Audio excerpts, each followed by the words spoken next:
سلاوتان لێبێ لە هەفپێوینی کتابەتە لەگەڵ جەنەڕاڵ مەزلوم عەبدی فەرماندەی گشتی هێزەکانی سووریای دیموکرات دەمێ هەفپێوینە ئەنجام بدەم. زۆر خۆشحاڵم لە منشنە بەشدارە لە کۆنفرانسی ئاسایشی منشن چەند کۆبوونێکی گرنگی هەبوو. بەڕێز مەزلوم عەبدی زۆر سپاس بۆ ئەم چاوپێکەوتنە. بەڕێزتان ئەمڕۆ چەند کۆبوونێکی گرنگتان هەبوو لەگەڵ وەزیر دەرەوەی ئەمریکا کۆبوونەوە. باسی چیتان کرد ئەو چی و سەبارەت بە ڕۆژئاوای کوردستان و بە هەسەدە؟ ڕاستە جبنێکی گرنگ بوو مهم بوو بە گشتی لەسەر مجارên yani şerê dijî îrhab û mijarên berê ku bihurtîne wana jî spasî ji wana vekir û ji bo em çawa birwaz bû vê dewam bikin me sebê qise kir. Meselê pêkanîna bicihkirinê îtîfaqa a yekî a bîst û nehê mehê yekê çûn pêk werin me ser wana yani qise serwata çêkirin. Harî muhim çûn mafê Kurd harî distûrî werin girtin xusiyetê Kurdî were parastin. Dîsa ev pêkanînê vê îtîfaqê çûn demanakî navdewletî taybet jî Amerîka ji bo nava hebe serva mijarana me nêrînê xwanî ziman û cenabê Wezîrê Derve Amerîkî jî wî jî got ku eva ji ewlewiyetên Serok Trump'in ku dişopîne ser sekine çûn ku Sûriye istiqrar çêbe ev îtîfaqî pêk were û entegrasyon naber Hêzê Sûriya Demokratîk Dewleta Sûriye bi şêwazekî guncav pêk were ew jî ser sekine û bi giştî ez karim bêjim kobûnayekî encamê xwe erînî bû. باشە ڕۆژاوای کوردستان ئۆتۆنۆمی دەبێت یاخود لا مەرکەزی دەبێت؟ نا بگشتی ئەوە نا ئەم سەر خوسیەتی منتیقی کوردی دەسەکەنن دێتفاقی بستونەهی مەهی یەکێدا ئەو هەیە هاتی زمان هەرێمên Kurdî halê îdarî de jî halê leşkerî de jî heta halê emnî de jî divê xwe birêva bibin û helbeten mafê gelê Kurd xusiyetê Kurdî çanda Kurdî Ew jî pêwîst e distûra Sûriyê de werin bicihkirin û li ser vê em dikarin bêjin pêşketin hene. دانوستاندنەکان لەگەڵ شام هاوبەش دەبن بە شانتی هاوبەش دەبێت؟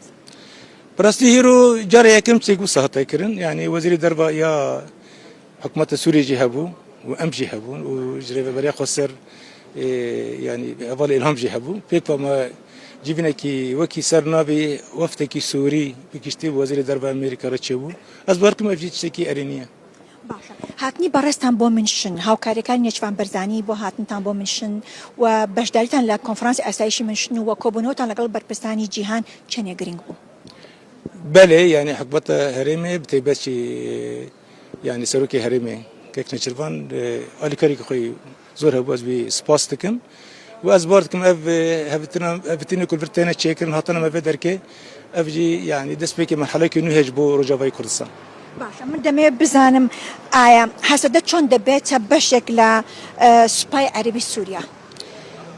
به شکلی هنا کتلت تبلیغ دبی شکلی لیوا تبلیغ دبی و هر هرمکی کردی لیوای خواه به دیری که قامشلیه کوبانیه حسکیه یه شکلی لیوا تبلیغ بود سازین قصدیجی سازین لشکری اوجی بیم بشکی سازین ارتش سوری.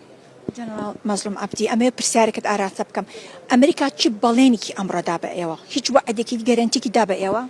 يعني بكشتي قلتن أما ملتزم بن دمجاري بيكاني في اتفاقية دا كما جوانا ضمانات خاص ما قلت آلياتك ضامنها بيجبوك في اتفاقية بيك وري غيرك وري شو باندن أنا جو أفاج أولويات سروك ترامب وأمجي البندين كو أم باور دكن كو سروك ترامب سوزي بيك بني دوایین پرسیام لە بەڕێستان ئەوەیە دوایین پرسیام ئەوەیە ڕۆڵی سەرۆکی هەرێمی کوردستان نێچیروان بەرزانی بەتەواوەتی بۆ دانوستاندنەکان بۆ نێوەندگیری لەگەڵ حکوومەتی سووریا چەندێ گرنگ بۆ هاتنتان بۆ منشن چەندێ گرنگ؟ يعني بگشتي رێڤەبەریە هەرێما کوردستانê و يعني بگشتي جی رولێکی خۆی وسا گەورە هەبوو دوا دەمێن داوێدا تایبەتی سەرۆکی هەرێمی Kek Nêçîrvan هم دوا پێواژویە شەری داوێدا و ji bo şerwera rawestandin ser têkiliyê xwe diplomasî digelek da ew bû rolekî zor erênî lîst helbeten em yani hewdanê wî spas dikin.